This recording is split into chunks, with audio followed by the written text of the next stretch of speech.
Hey everybody, welcome to my Suburban Oasis. My name's Soleil and I garden in a zone 6A.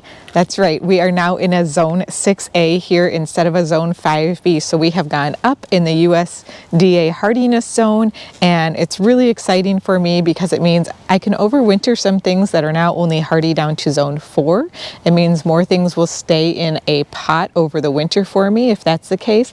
Also, it means that things that are in the ground are going to be hardier. So things like large leaf hydrangeas, perhaps those will start doing better for me. It's not like we just suddenly made the switch though. This is an average temperature over a period of time. So I'm hopeful, because I planted a lot more large leaf hydrangeas in the garden this year, that they will continue to do well. And it's been many years since I've done that. So we're all in. All right, let's get this video going. So in today's video, we are going to now focus on planting some bulbs. We did some already, but I've got a lot left, and I have some snowdrops and I have some daffodils. Now this half moon garden that we're in right now is going to be gorgeous. It's going to have quite a few daffodils in the spring, but I've really planted them along the back side of it. So I need to get some in and around this hibiscus area so that we have something beautiful in the front as well. And I'm going to use the Ice Follies daffodils. So we planted some of these out just the other day as well. For those of you who didn't see that video, there are daffodils that bloom in early to mid-spring. So they're one of the first ones that come up for me here in mid-Michigan. And they grow about 20 inches tall, so they're a fairly nice tall one. So they have nice long stems for within vases if you're like cutting them. And this is one that you are supposed to plant about 6 inches deep. For me, my soil is very heavy, so I often don't plant them that deep, but that's what they recommend. The colder temperatures or the more well-draining soil you have, the more you might want to plant them deep. They also are supposed to be planted about 6 inches apart, and I'm going to plant them in clumps because I like to ensure that even the first year that they bloom, while these are a good naturalizer and will spread over time, the first year I also want to have good impact. So we're going to plant right around in this area and just throw a whole bunch of them in here, and we're going to do the other side so it's symmetrical as well using the Ice Follies.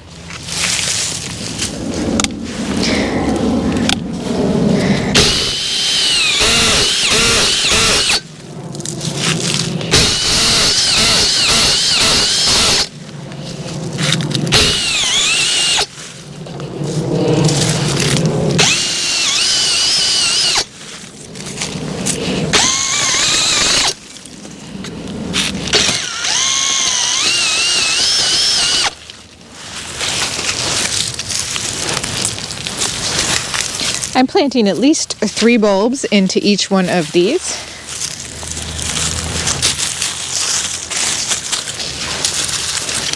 And there's absolutely no need to water bulbs when you're planting them.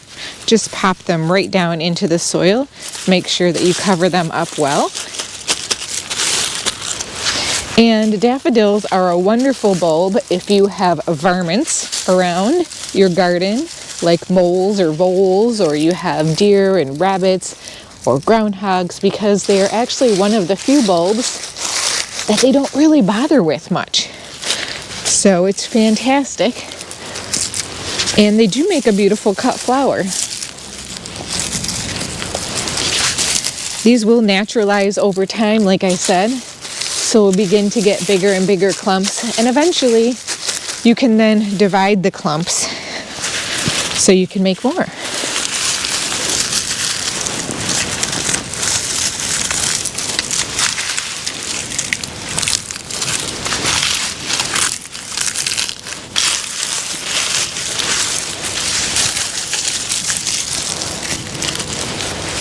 And obviously we are planting these pointy side up, which is where all the blooms come from. All right, one side done. We'll do the other one, and then we're going to head to the woodland garden too, as well as the WayBack garden.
Now this was a bag of 100 daffodils, and I have gone through them super quickly. It's really easy to do. So I suggest to anyone who's interested in planting bulbs for the spring that you order several times more than you actually think that you're going to use, because you can get a much better display from them then. And I've been planting daffodils in my garden for years now, and I still find new places that I like to tuck them in for that spring color.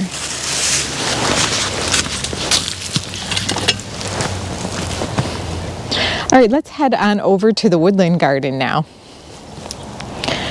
In this garden bed, we have a little bit of space for additional daffodils, and I'm also going to be planting some snowdrops. So we're going to start with the snowdrops, and these are Galanthus, I can't even pronounce it, Acariae snowdrops, and there are 25 of them. You're supposed to plant them just 3 inches deep and 3 inches apart. Now these I also like to plant in clumps, and these will naturalize over time, but they are slow to naturalize. I did notice that these came up for me in May. I expected them to come up much earlier than that, because on the packages they always say they bloom early spring. So I think a lot depends on your site exposure, how quickly your soil warms up and that kind of thing. Because I have clay soil, it does tend to warm up slowly, so just keep that in mind if yours don't come up as you think that they should. They grow about 6 to 10 inches tall, so they stay rather low. We'll put up some pictures of all of these bulbs so you guys can see them.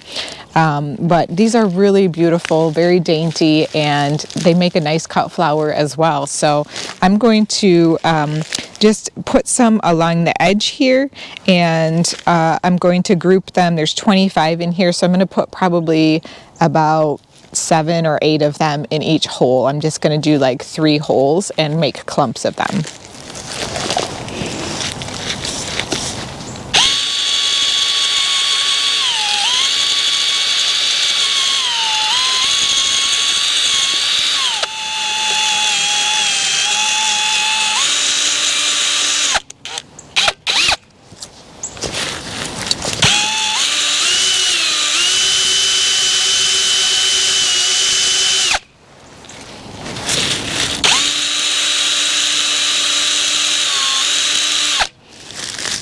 So this is more well-draining soil than I have in some of the other areas that I've planted these snowdrops. So I'm hopeful that these will come up a little bit earlier, but you just never know.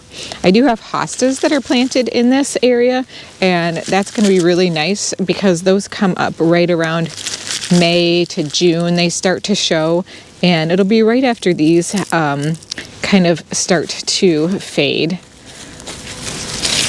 So it's a really nice combination to have things coming up after your bulbs begin to wane. So thinking about what plants come up at different times of the year is a really important component to garden design and planning, and being able to have things that shine throughout all of the different months of the year.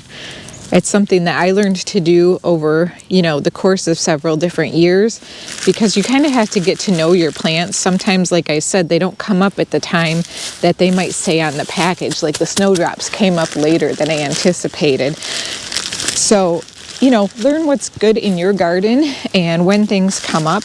And as you do, you can continue to plan around them. So some of these snowdrops may come up at a different time over here than they do in other parts of the garden. And these are just teeny tiny bulbs. I'll show them to you, and they have a little pointy spot at the top, and that's the part that points up. These are just so graceful. I love the way that they look. I'm also going to plant some daffodils in the front of this garden bed.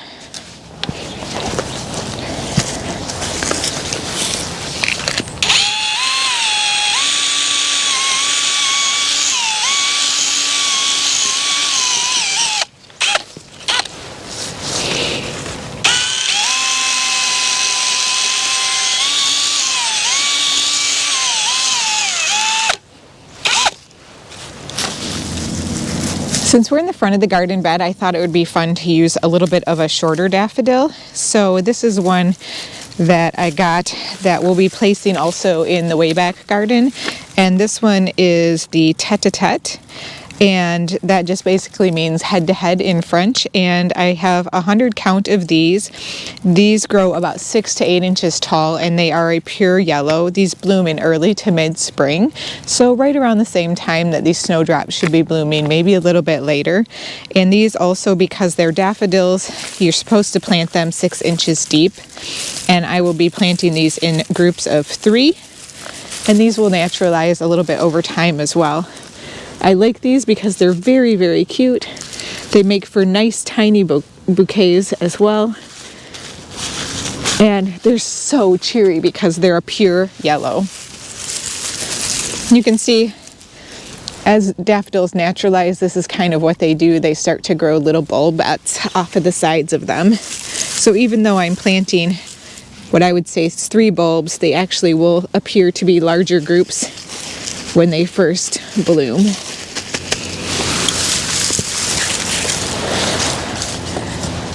Like I just said, it's really nice to have things that kind of bloom in succession, and I don't have a lot of daffodils back in this garden bed, so we're going to kind of climb in here and put some of these tete-a-tete in this area as well. Lots of hostas back in this part of the garden, so they will make very nice companion plants.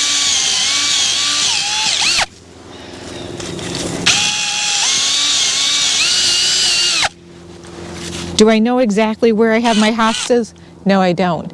But if I start drilling right by them, it will figure it out. Or if I hit a root.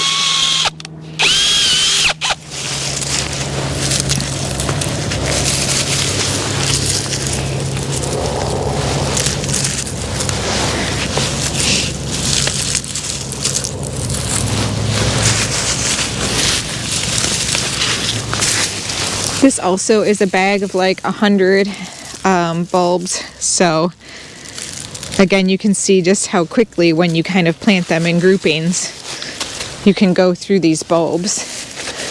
But this is going to be gorgeous in the spring, and I love bulbs in the woodland garden. The more I have in the garden, the more natural it feels to me, which is kind of odd because in nature you don't see that many flowers, but when they're just scattered about in the woods, I think it's beautiful. We're just going to tuck a few in over here as well.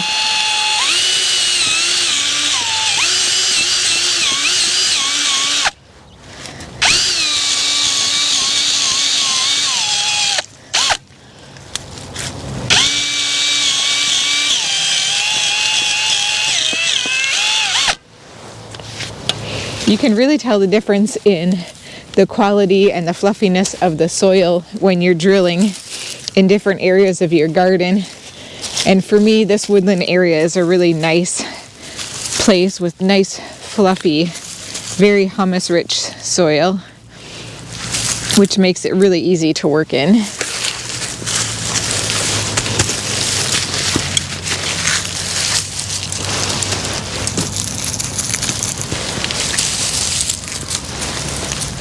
The heavier your soil, the better the drill quality you need to have.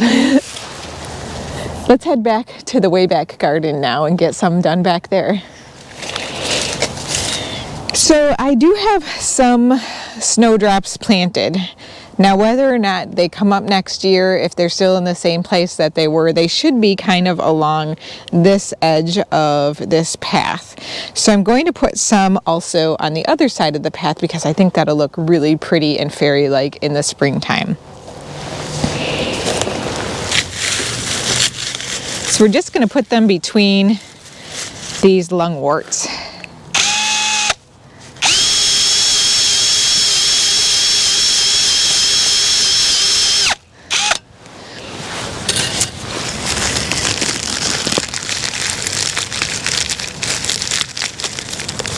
And again, the nice thing about these is they are deer and rodent resistant, so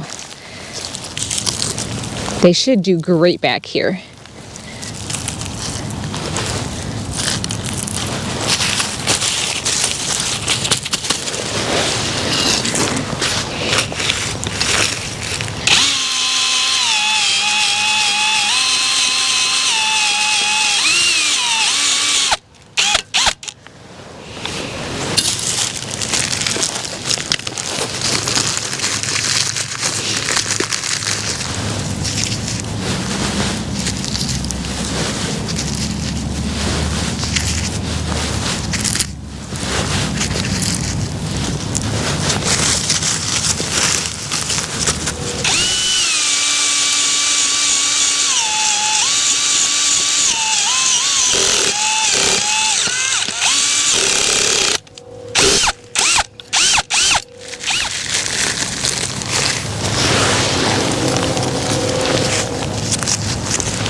Somebody asked me if I don't like the train whistle, and I do like the train whistle.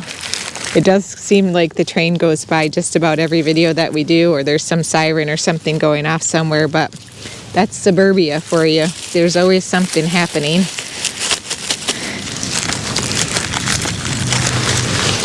I am going to tuck some down here on the other side of the path as well.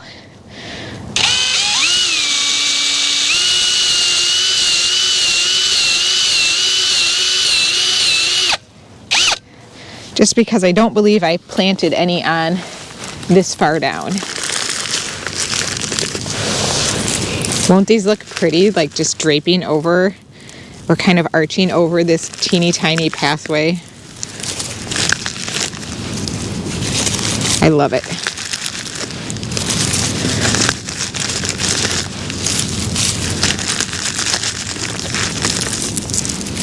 All right, I think we have enough to do one more small grouping.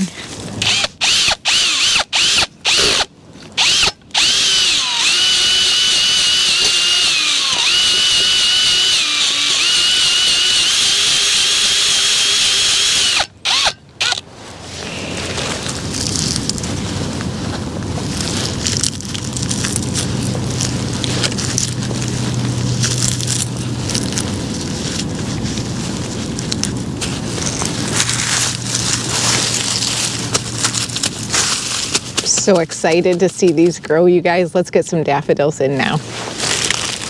So the beauty about woodland gardens is that in the springtime, there's no leaves here, so it's actually in the sunshine. So that's why I can grow some of these things that otherwise require full sun to part shade. So we're just going to put some bulbs in kind of randomly throughout here. We're going to be planting with the double Tahiti, and these are the ones that are both orange and yellow. So these will be beautiful, and these will come up after the hellebores do in this garden.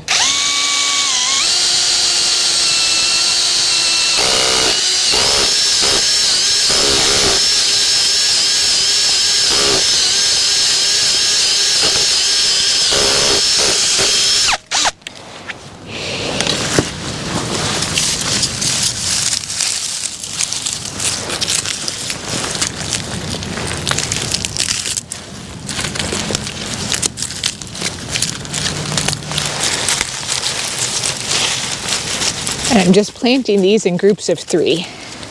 These are a much bigger bulb.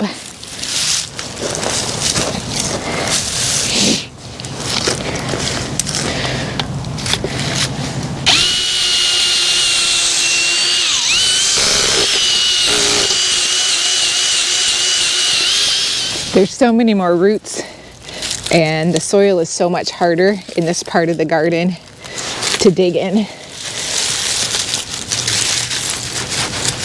But the auger does make a nice hole.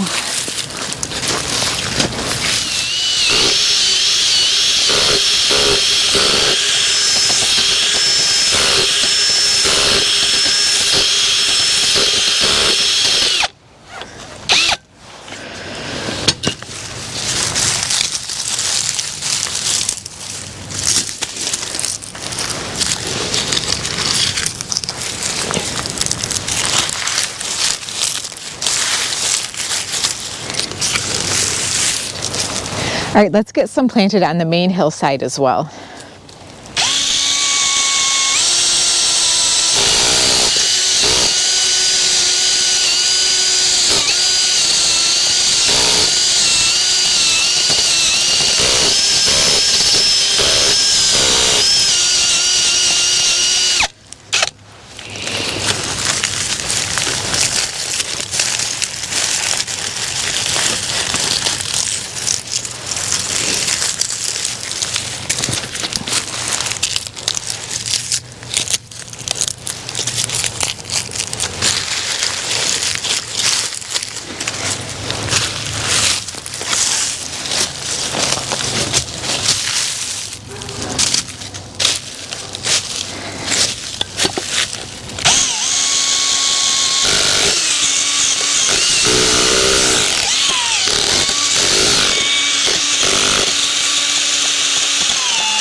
Well, everybody, thank you so much for joining me today. We got a lot of things done to prepare for spring blooms, and I'm so excited. It makes me thrilled to think about all of the things that are in store for us coming up in the future.